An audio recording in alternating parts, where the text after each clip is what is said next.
અને જે ઉંબાડિયું માટલાની અંદર બનાવવામાં આવે છે ને એમાં કલોઈના પાન પણ વાપરવામાં આવે છે, જેથી સ્મેલ પણ એક્ઝેક્ટ આવે છે ભાઈ. તમને આજે આખા ઉંબાડિયાની મેકિંગ બતાવું, બધી વસ્તુ બતાવું કે એમાં શું શું વાપરવામાં આવે છે ને કઈ રીતે બને છે એમ, અને લાસ્ટમાં એડ્રેસ પણ આપી દઉં. તો ભાઈ આ વિડીયો જોતા રહેજો. તો ભાઈ એટલી બધી વસ્તુમાં સૌથી પહેલા આપણે અહીંયા આવી ગયું છે રતાળું, પછી આ આવી ગયું છે સુરણ, આ જે છે આપણે સુરતી પાપડી આવી ગઈ છે અહીંયા, પછી આવી ગયું છે લસણ, આ જે છે ભાઈ આપણા બટેટા, આ જે છે મકાઈ આવી ગઈ અહીંયા, અને આ આવી ગયા છે શક્કરિયા. અહીંયા બધા ભાઈ મસાલા લીધે છે, ને આ માટલાની અંદર જે છે એ ઉંબાડિયું બનાવવાનું છે. અને આ જે છે ભાઈ મેન વસ્તુ કહી શકાય, કલોઈના પાન, એ નાખીને જ તે અહીંયા ઉપરથી ઢાંકીને ઉંબાડિયું બનાવવામાં આવે છે. ને આના લીધે જ જે છે ને મેન ઉંબાડિયાની સ્મેલ આવતી હોય છે, જે સ્મેલથી જ તે આપણને ખાવાની મન થઈ જાય ને એવું. તો એટલી બધી વસ્તુ ભાઈ આપણી સામે આવી ગઈ છે, ને હવે આ બધી યુઝ કરીને આપણે આ માટલાની અંદર હવે જબરદસ્ત ઉંબાડિયું બનાવવાનું છે. તો ચાલો ભાઈ જમાવટ કરીએ. હવે સૌથી પહેલા અહીંયા જે છે બટેટા નાખવામાં આવે છે, નાખી દો. બટેટાની અંદર 4 ચીરા કરીને એમાં જે ચટણી બનાવેલી છે એ થોડી થોડી ભરી લીધી છે. પછી આ આપણે આવી ગયા છે શક્કરિયા,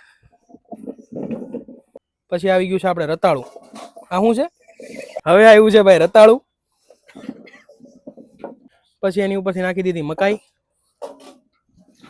પછી આ આપણે આવી ગઈ સુરતી પાપડી. ઉપરથી આવી ગયું છે ભાઈ જબરદસ્ત લસણ. આ મીઠું છે. સૌથી પહેલા આવી ગયું ભાઈ મીઠું, સંચળ, પછી આવી ગયું સંચળ, પછી આપણે આવી ગઈ ભાઈ હિંગ, પછી આવી ગઈ હળદર, પછી આવી ગયું ભાઈ ધાણા જીરું,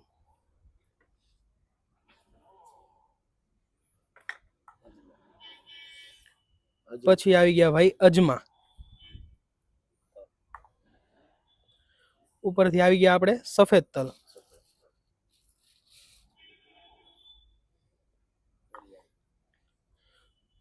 ઉપરથી આવી ગયા આપણે વરિયાળી, અને પછી નાખી દીધું છે આપણે તેલ. બધી વસ્તુ નાખીને પછી ઉપરથી બધા મસાલા અને ઉપરથી તેલ નાખીને પછી જે છે આને આવી રીતે હલાવવામાં આવે છે.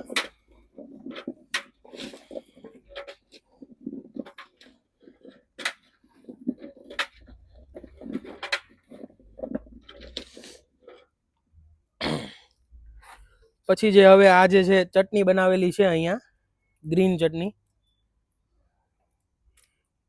ઈ જે છે ઉપરથી નાખવામાં આવે છે.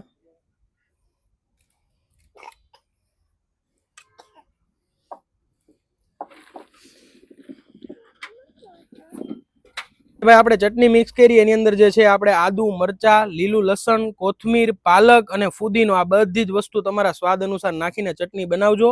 એ ચટણીને જે છે પછી આ બધા શાકભાજી ઉપર આવી રીતે નાખવામાં આવે છે. જો ભાઈ અત્યારે જે છે ને એ આની અંદર આ મેન વસ્તુ જે કહેવાય એ પાન ગોઠવવામાં આવે છે, કલોઈના પાન.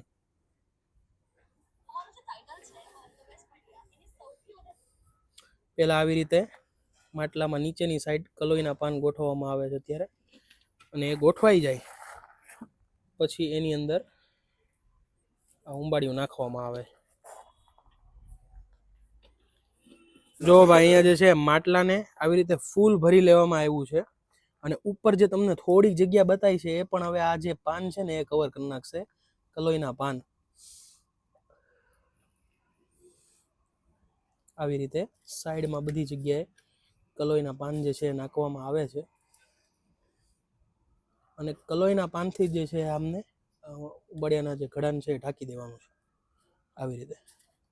ભાઈ માટલાને આવી રીતે મૂકીને એની આજુબાજુ જે છે એ આવી રીતે છાણા ગોઠવવામાં આવે છે, અને હવે આને આપણે શેકવાની પ્રોસેસ જે છે શરૂ કરવાની છે અગ્નિમાં. અહીંયા જે છે જબરદસ્ત આપણું ઉંબાડિયું શેકાવા માંડ્યું છે. હવે આખું પેક માટલું ભરીને એની આજુબાજુ છાણા ગોઠવીને ઉપરથી થોડાક લાકડા મૂકીને હવે ઉંબાડિયું જબરદસ્ત શેકાય છે. અને હવે અંદાજે 45 મિનિટ કે એકાદ કલાક જેટલું આ ઉંબાડિયાને આપણે આમનામ રહેવા દેશું, અને પછી તમને ભાઈ ટેસ્ટિંગ કરીને બતાવું ભાઈ કેવું બન્યું છે. જો ભાઈ ગરમા ગરમ ધુવાડા કાઢતું ઉંબાડિયું આપણી પ્લેટમાં આવી ગયું છે, અને જો ભાઈ જબરદસ્ત લાગે છે, સુગંધ એવી આવે છે. અને હવે આપણે ટેસ્ટ કરીને જોયું કે ટેસ્ટમાં કેવી છે. 2 ચટણી આપે જ તમને, થોડીક ગળી ચટણી. વલસાડ બાજુ આ ગળી ચટણી જનરલી નથી આપતા, કેમ કે અહીંયાના લોકોને કદાચ જો ગળી ચટણી યારે ભાવે તોય એક ઓપ્શનમાં રાખી છે. અને આ જે છે તીખી ચટણી, આપણે તીખી ચટણીના શોખીન છીએ એટલે ચાલો હવે ટેસ્ટ કરીએ.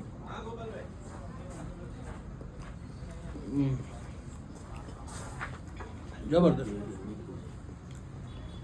જબરદસ્ત ભાઈ, બહુ મસ્ત.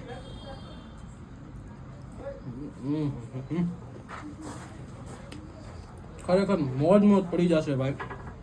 આ ઉંબાડિયું જો તમારે ટેસ્ટ કરવું હોય તો એડ્રેસ લાસ્ટમાં આપી દઉં છું, જરૂરથી આવીને ટેસ્ટ કરજો, મજા પડી જશે. ભાવનગર લેવલે તો ભાઈ ખૂબ જ જબરદસ્ત ઉંબાડિયું કહેવાય. ભાઈ હવે એડ્રેસની વાત કરું તો આ ઉંબાડિયું જો તમારે બેસીને ખાવું હોય તો આપણે પીપળિયા પુલ પાસે હીરોના શોરૂમની બાજુમાં ગ્રામ વિહારની અંદર વયા જાજો. અને જો તમારે પાર્સલ લેવું છે 500 ગ્રામથી વધારે તો 150 ફૂટ રિંગ રોડ ઉપર કાઠિયાવાડી પોઈન્ટની પાછળ જ તે મહાકાલ કેફેમાં પાર્સલ મળી જશે. ત્યાં બેસીને ખાવા નહીં મળે ભાઈ, તો પહોંચી જાજો ને મોજ કરી આવજો ભાઈ.